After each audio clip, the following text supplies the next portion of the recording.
prosseguem os referendos nas regiões ucranianas debaixo de ocupação russa. Kremlin tenta transmitir imagem de normalidade.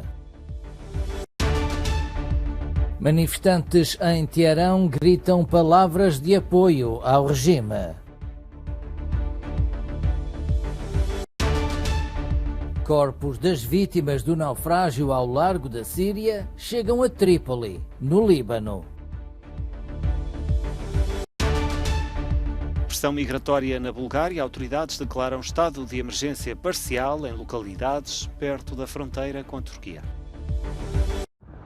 As autoridades de ocupação da região do Donbass afirmam que é por razões de segurança, mas os funcionários que se deslocam porta a porta para recolher votos são um sinal de que aquilo que designam como um referendo, afinal, não passa de uma farsa.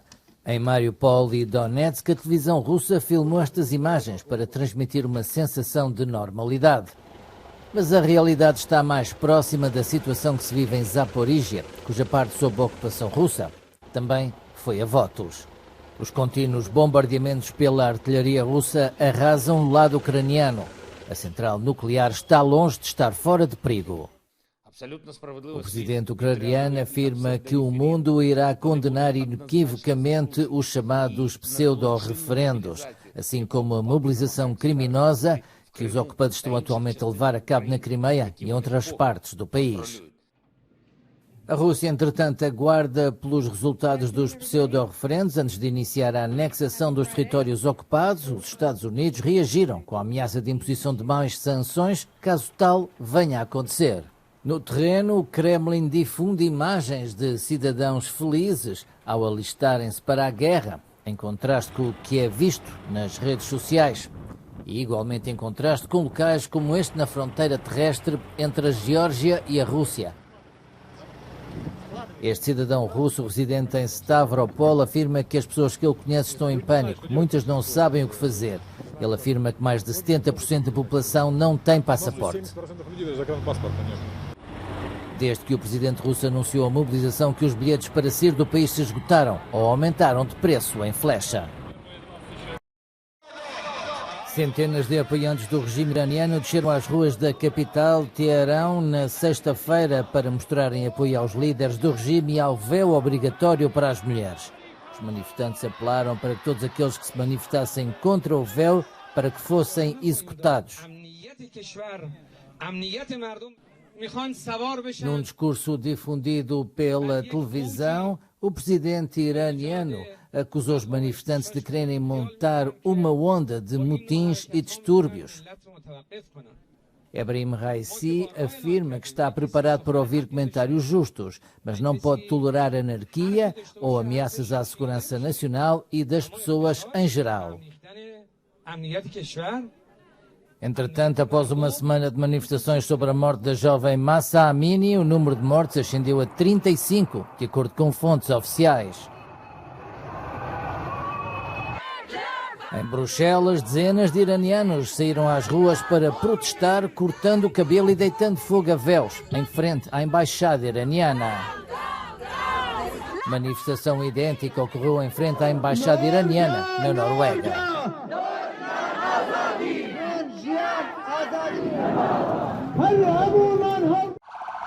Dezenas de ambulâncias com os restos mortais das vítimas do naufrágio ocorrido ao largo da Síria circularam na noite de sexta-feira pelas ruas de Trípoli, no Líbano.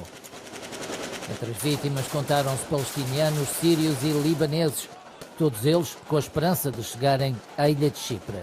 Trata-se da maior tragédia envolvendo uma embarcação com migrantes a partir do Líbano. A eterna crise palestiniana, a situação na Síria e o desespero dos libaneses que não vêem fim à vista para a crise que o país atravessa leva muitos a arriscarem uma viagem com consequências potencialmente fatais.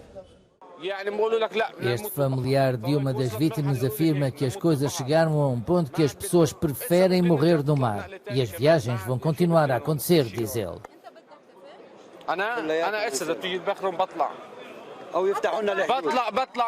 Este familiar de outra das vítimas afirma que não há meios de subsistência, não há trabalho, não há futuro. Todos eles sentem-se encurralados, diz ele.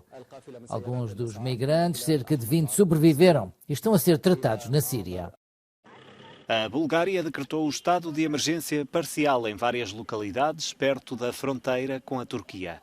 Em causa está a pressão migratória crescente no leste do país. Esta é a primeira vez que a Bulgária impõe a medida. O ministro da Administração Interna diz que a vaga migratória cresce de dia para dia.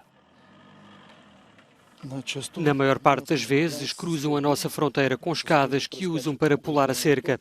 Temos feito todos os possíveis e tudo o que é necessário. Não só nós. Contamos com uma assistência ativa da parte turca. Depois das reuniões que tive com o ministro do Interior turco e o ministro do Interior grego, a coordenação está muito melhor.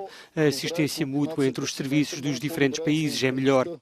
Já estamos a deter nas instalações uma parte muito maior dos migrantes que querem cruzar a fronteira.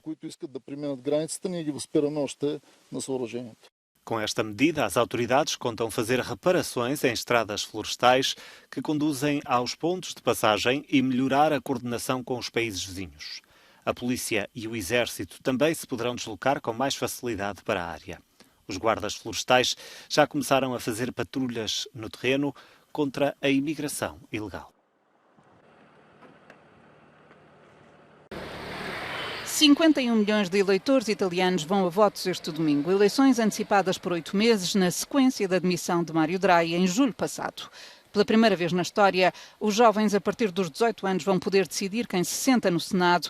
Até agora, a eleição para a Câmara Alta era feita apenas por cidadãos com mais de 25 anos. A nova lei eleitoral reduziu também o número de representantes de 630 para 400 deputados, de 315 para 200 senadores. Muda ainda a forma de eleger, 37% são eleitos por círculos uninominais, 63% pelo método proporcional. O sistema é válido para as duas câmaras, onde agora existem 16 partidos representados, 8 repartidos por duas coligações. Com menos assentos disponíveis, aumenta a exigência para garantir representatividade. No que toca ao método proporcional, são introduzidas percentagens mínimas de votos para alcançar uma representação parlamentar. 3% no caso dos partidos e 10% para as coligações. Vale a pena dizer que, no caso do voto proporcional, 2% é definido pelo eleitorado da diáspora. São 8 deputados e 4 senadores. As urnas fecham este domingo às 23 horas, hora local. O antigo presidente dos Estados Unidos, Donald Trump, participou num comício de campanha na Carolina do Norte em apoio aos candidatos republicanos. Trump aproveitou a ocasião para insultar a Procuradora-Geral de Nova Iorque, depois dela ter apresentado um processo judicial de 250 milhões de dólares contra ele, a sua família e outros na organização Trump, num caso relacionado com fraude. O tenista suíço Roger Federer assinalou o fim da sua carreira profissional na sexta-feira à noite em Londres. O final de sonho de uma carreira gloriosa seria chegar uma vez mais à vitória, mas tal acabou por não acontecer. Federer e o seu grande amigo e rival Rafael Nadal não conseguiram converter um ponto na partida contra o par Jack Sock e Frances Tiafoe.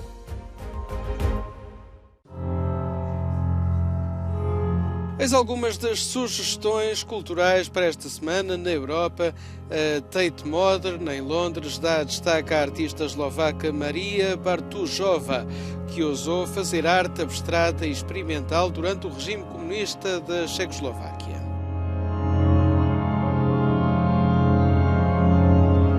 A exposição é para ver até ao dia 16 de abril.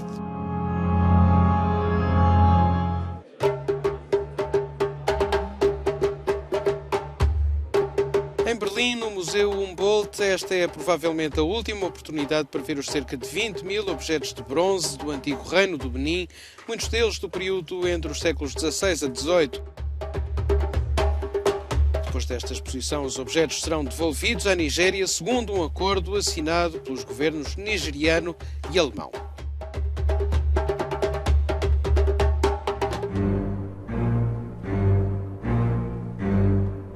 O Museu de Arte Moderna de Paris dedica uma exposição a Oskar Kokoschka, uma das figuras mais importantes da cena intelectual de Viena na primeira metade do século XX. Kokoschka foi pintor, mas também escritor, poeta e dramaturgo. A exposição pode ser vista até ao dia 12 de fevereiro.